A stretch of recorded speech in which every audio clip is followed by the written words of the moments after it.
guys, welcome back to the channel. We are here in front of the garage, as you can see. Team Z Motorsports. That's what we were waiting on. One of the main ingredients, one of the necessary items that we need to do the Godzilla swap has arrived. And as you can see, it is a gorgeous piece. It is fully tubular with a hammer finish powder coat. Yes, that's going to allow us to install the Godzilla engine into the Fox body. It comes with the solid motor mounts. They are taped here on the side. I'm not going to unleash them because I want everything to stay there until it is time to install. Now, in order for us to install this, there's something that has to happen before that, and that is for me to get that 4-cylinder engine out of here. I've had a couple of low ball offers on it. I'm going to take basically whatever I can get for it because I don't need that 4-cylinder engine. It needs to be out of here. 4-cylinder engine has that T5 transmission on it. Yeah, it's got to go. So that's what we're waiting on for the very next phase of this project, and what we will have to do. Now we're going to also replace the A-arms, and what I'm finding, I wanted to make sure that there are no other A-arms that are available other than Team Z, but I believe if you purchase the Team Z K member, it's probably advisable to use Team Z A-arms so you don't run into any fitment issues. So we're going to go with the non-adjustable A-arms. You can get the adjustable ones that are actually an inch shorter, and it has an inch and a quarter worth of adjustment, so you can move that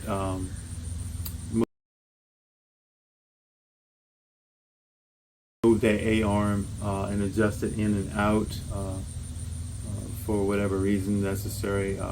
Maybe white wheel tire clearances, I'm not sure. But when you use the adjustable ones, you lose some of the ride comfort because those solid what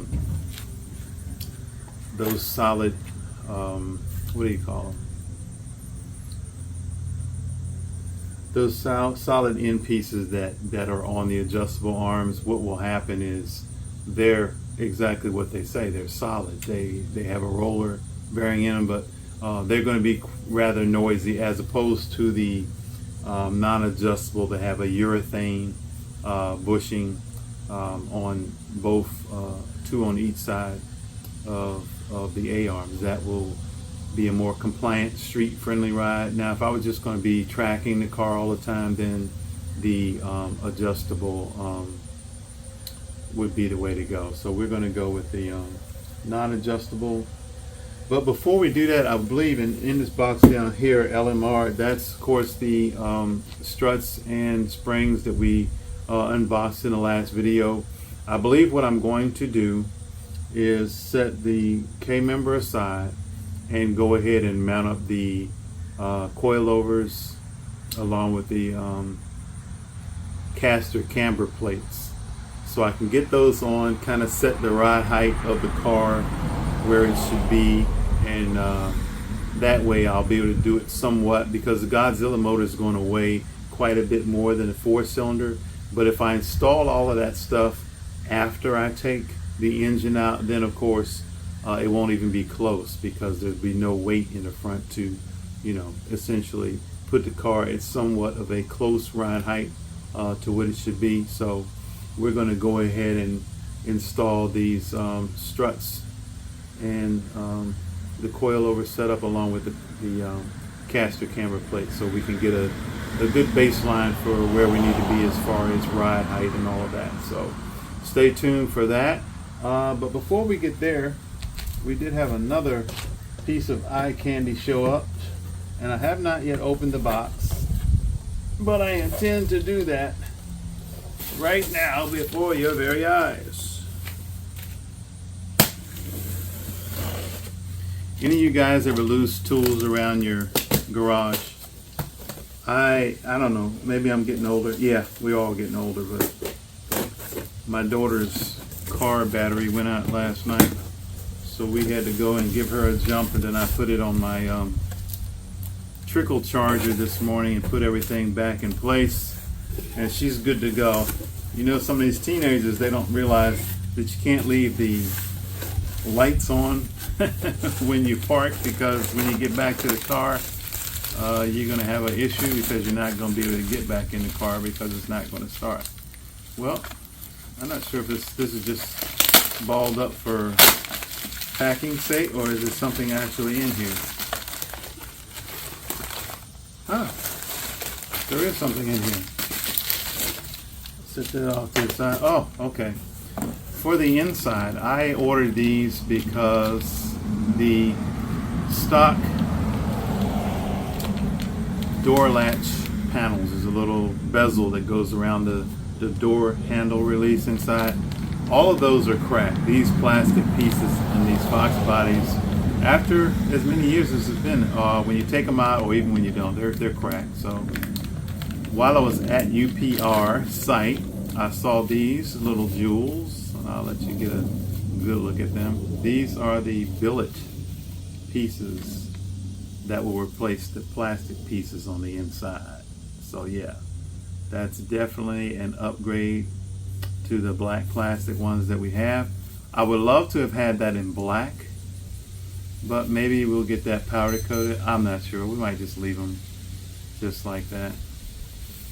I've got something special in mind for the door panels. Passenger side door panels in OK shape.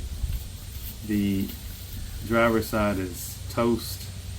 The inside, the door panel board has been wet, and it's, you know, over time those things deteriorate and they become flexible and they're just not doing what they're supposed to do. So we're going to be replacing those, but that'll be for another video another day. So let's just set these doodads to the side. But while we're on the subject of billet, let's open this other box and see what we got in here. Now, I had looked at these. This is another one of those pieces that from the time I did my other Fox body till now, they are way more expensive than they used to be. And of course, isn't everything? My wife and I went to one of the local fast food places last night. Just me, my wife, and my daughter. And to get 3 meals with drinks, it was $42.72. This is fast food. We went to a sit-down restaurant the other day, and it was only $50. So yeah, fast food is no longer fast, and it's no longer cheap. So these are the hardware for this item, but I needed these. On my previous Fox body, we did a 9-inch forward rear with a spool. We had 411 gears. We had strange axles. We had Willwood disc brakes. Yeah, that baby was laid out and cooking. But for this project, we're not going that direction. We're going with some factory hardware. We're going with the 8.8 rear end. So what good is the 8.8 rear end unless it has the girdle? Yes, this is a billet aluminum rear end cover for the 8.8. Yeah, this is a heavy duty piece. There are a lot of knockoffs out there. I did get this from UPR Products. It doesn't have any name on the back of it, but it actually has the bolts that are this acts as literally a girdle, giving you more stability for that rear end. Definitely going to have one of these, especially when we get that Godzilla in there. We're going to be upgrading the axles and also the diff unit at some juncture. If we can get away with running the Godzilla without that for a little while until we get everything settled down, we may do that, but we may have to do it right off the bat. So we'll see. We'll just have to see how good a condition that rear end is. The 8.8, I do not know what car it came out of, because the person who I bought the car from bought the car from somebody else, and somebody else had done that already, so I'm not sure what year, gear ratio, or anything that 8.8 rear end is in our car. So we'll have to research that and see if we can't find out, because we're going to have to go through all those things. Even the front spindles. This has been changed over to 5 lug already.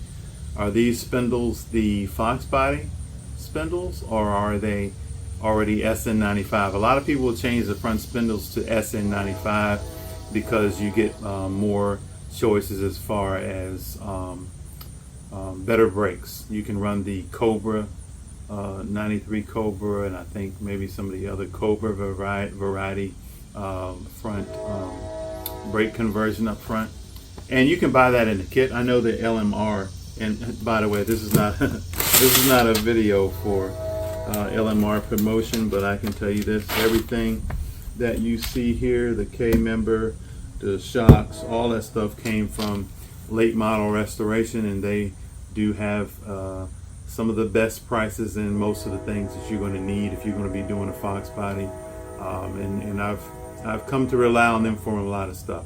But getting back to the spindles, they do make a kit that you can convert your front and rear over to disc brakes. This has drum brakes in the back, but there's a lot of decisions to be made that some of you guys may or may not be aware of. All right, suppose we go with the Team ZK member and we decide to do manual steering. All right, if I do manual steering, then I don't need a power steering pump and all the lines that go with that. But if I go with the manual brakes, no, if I go with the manual steering, then I'm most likely going to have to go to manual brakes as well. Now on my other Fox body, we switched over to manual steering and manual brakes, and it worked just fine. We had Willwoods in the rear, and we had the stock disc up front, so it wasn't terrible. Could it have been better? Yes. So there's a lot of decisions to be made. Do I want to drive with manual steering and manual brakes? And if so, that would also negate any plans that I had if I was going to run a manual transmission behind the Godzilla of using a hydraulic throwout bearing for the clutch. So I have to make those decisions. I did drop a email to one of the better known transmission places, because this Fox body NotchO is either going to go with the Magnum 6-speed, which is the only 6-speed that I can even imagine is going to be able to handle the torque and horsepower of the Godzilla, and also you know, it fits, and there's kits out there for doing that. As far as automatic, there are 2 possibilities that I am toying around with. One, going with a forward transmission, which would be either the 6R80. I thought about the 10-speed, but that's too much weight, too much modifications, and it's harder for me to install something like that by myself. So 6R80 is not light.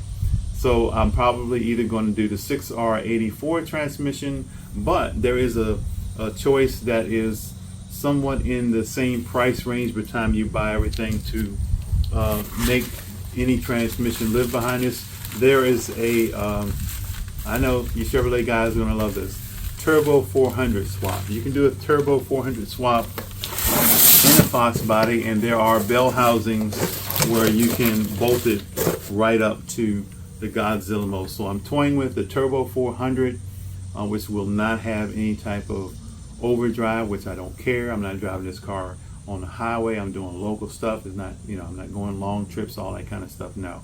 So I could conceivably do the Turbo 400 or the 6R80. I even looked at the Ford 4R70W. I've heard that some folks have been able to make that somewhat reliable and hold a significant amount of horsepower, but I just don't see me going that route, because for the price that I would pay for that, I could get pretty much get the Turbo 400, which I promise you will live behind the Godzilla engine.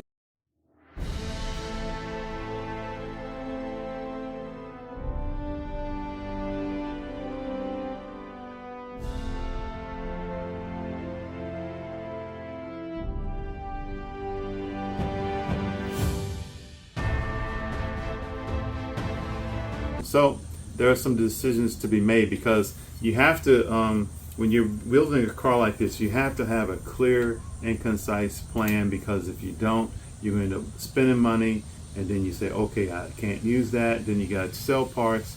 You want to make a decision and then stick with that and ride it out to the end. So we're going to have to make a decision as far as power steering, power brakes, AC, even AC. AC can be made to work in these cars, and there's kits to do it. So eventually I do want to do that. Will we do that right off the bat? Probably not, because the expense that you run into doing these projects, even a Godzilla swap where the crate motor is fairly reasonable, all the nickel and dime stuff will put you in a poorhouse, because I'm telling you, these items are not cheap. This K member by itself out the door was right around 540 bucks. So yeah, they are not cheap. What I try to do often as I can is sell some pieces to help alleviate the cost of what I have. If I could get the money that I want for that 4-cylinder engine and that transmission, that would put me just about in the ballpark. But you know, a piece by piece, we're going to get this thing together. But thank you guys for tuning in. Thank you guys who voted on the colors. I'm pretty much narrowed it down to 3 colors at this point. I know it was only like 5, I think, on the choices, but I'm leaning towards, well, we will discuss that on another time. But hey, give me your opinion. Should I get the Turbo 400 transmission? Chevrolet transmission? Well, is it a Chevrolet transmission after they've done all the work to and changed everything that was Chevrolet and upgraded it? It's like the people who have a 9-inch Ford rear end under their Chevrolets, and all these cars out here pretty much have a 9-inch style Ford rear end. All these built cars have that under there, and you know, it's not a thing. So, oh well. There are parts that Ford make better than Chevrolet, and there are parts that Chevrolet may make better than Ford. So hey, so here's the choices. First choice, my first choice would be the Turbo 400, because I would like to do an automatic, because these long legs and in age and stuff, I don't have a lot of as much room as I had in the S550 Mustang in the Fox body, so it's easier for me to articulate the Turbo 400 with the automatic. But I'm not totally against. My second choice would be the Magnum 6-speed, Tremec Magnum 6-speed transmission, manual transmission. That's my second choice. And my third and last but not least choice would be to go with a built performance automatic C4 transmission, which will also bolt right up behind the Godzilla engine. And that's what I did have in my previous Fox body. Those transmissions can be built to handle 1,000 horsepower. So that's not an issue. Maybe some of you guys are not aware of that, but yeah, the other car that I had was pushing over 700 rear wheel horsepower in that C4 transmission. Took it all day long, drove it on the street all over the place doing burnouts and whatever. So yeah, so choice 1, choice 2, and choice 3. You guys tell me what you think, and I will see you back on the next one. Have a blessed day.